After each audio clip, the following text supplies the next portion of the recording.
أعوذ بالله من الشيطان الرجيم. بسم الله الرحمن الرحيم. الحمد لله رب العالمين، والصلاة والسلام على رسول الله. أما بعد، السلام عليكم ورحمة الله وبركاته. Mga alipin ng Allah subhanahu wa ta'ala, unang-una sa lahat ay hindi mawawala sa atin ang pagpapasalamat sa nag-iisang dakila na Allah subhanahu wa ta'ala, dahilan sa mga biyaya na pinapagkaloob sa atin at biyaya na ipaparating pa lamang mga alipin ng Allah subhanahu wa ta'ala. Ito yung oras na kung saan ating sasagutin yung mga ibang paniniwala ng ating mga kapatid, mga alipin ng Allah subhanahu wa ta'ala, dahilan kung bakit, dahil kung hindi natin ito isasagawa mga kapatid sa pananampalatayang Islam, ay maaring tayo ay tumagal sa pagiging jahil. Pwede na siya yung walang kaalaman, mga alipin ng Allah subhanahu wa ta'ala.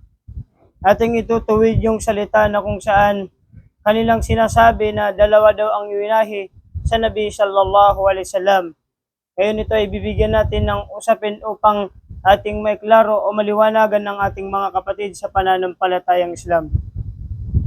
May nanggaling daw sa hadith ng Nabi sallallahu alaihi wasallam na kanyang sinabi, "Utitul Qur'ana wa mithlahu ma'ahu."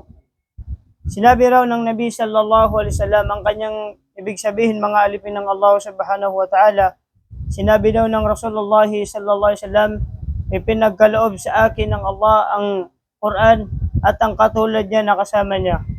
Kung isipin natin yon, mga alipin ng Allah subhanahu wa ta'ala, yung taong gumagamit ng utak, totoo ba na ito ay ito ba ay sinabi ng Rasulullah sallallahu alaihi wasallam? Na totoo ba ang kanyang sinabi na dalawa ang iwinay sa kanya? Marami sa ayat ng Allah subhanahu wa ta'ala na mismo tayo pang nakakamasid na ang iwinahi lang ng Allah subhanahu wa ta'ala ay ang Quran na dumating sa wahi, mga alipin ng Allah subhanahu wa ta'ala. Isa lang ang dumating na wahi sa Nabi sallallahu alaihi wasallam. Anong halimbawa, mga alipin ng Allah subhanahu wa ta'ala, na ang hadith na ito ay hindi natin pwedeng paniwalaan na sinabi ng Rasulullah? Tandaan natin ang hadith na ito ay ini-address sa Nabi sallallahu alaihi wasallam upang masira ang image ng Nabi sallallahu alaihi wasallam.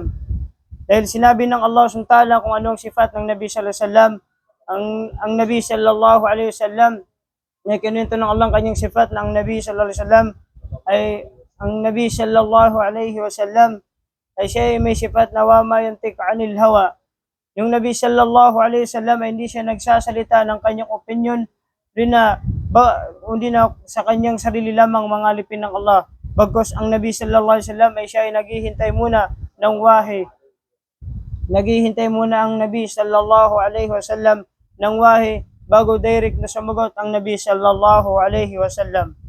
Kung totoo itong hadith, mga alipin ng Allah subhanahu wa ta'ala, bakit din nabigkas sa banal na Quran na sinabi ng Allah subhanahu wa ta'ala, "Wa ma atakumur rasul fakhuduhu."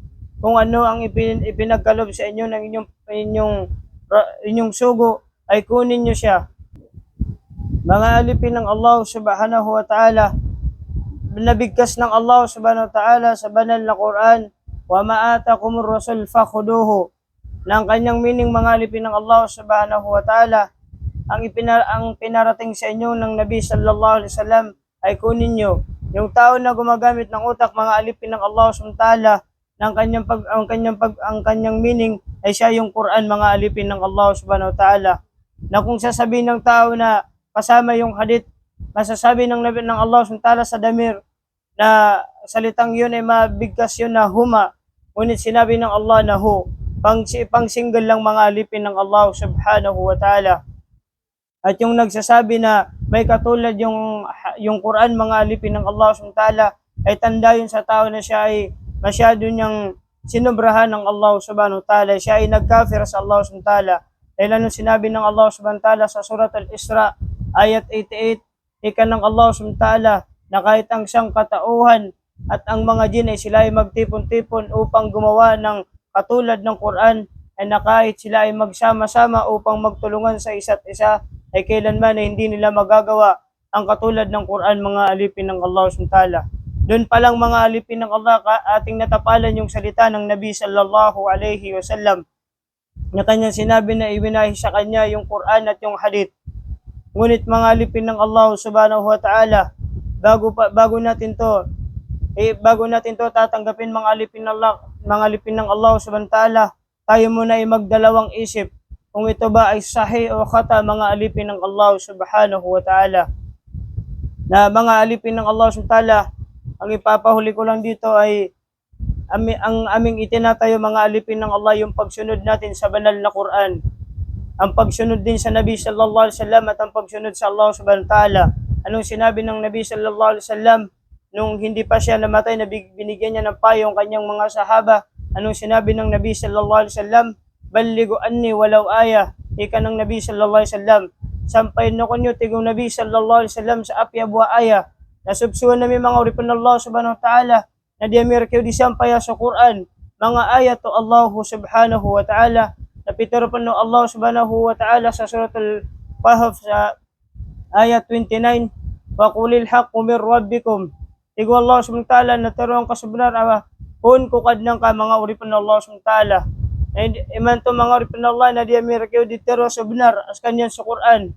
Kagina ni inisubu Allah subhanahu wa ta'ala sa wa ilahuna. Assalamu alaikum warahmatullahi wabarakatuh.